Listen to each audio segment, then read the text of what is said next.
Weekend na, ibig sabihin, it's bonding time na naman ng pamilya o ng barkada. Game ba sa overloaded activities dahil minsan lang matuloy ang lakad? Sagot kayo sa kwentong kalye ni JM Encinas. JM, saan ang gala, JM?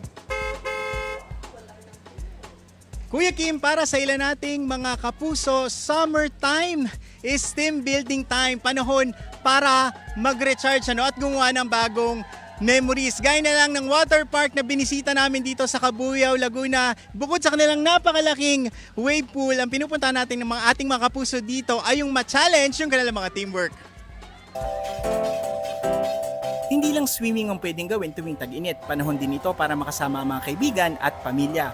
Ang malawak na water park nito sa Cabuyao, Laguna, may 6 na swimming pool.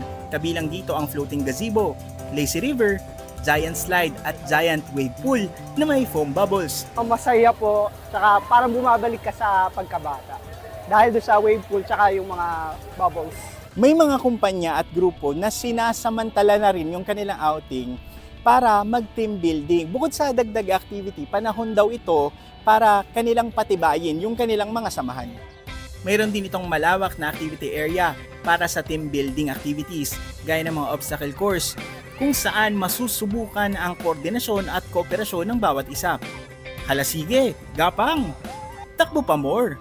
Pabilisan hanggang ma-achieve ang goal. They give really a break for their employees. So ang ginagawa nila, aside sa outing, they put learning while having fun. Malalaki rin ang cottages na pwedeng rentahan. May mga room at villa rin para sa mga nais mag-overnight at mag-staycation.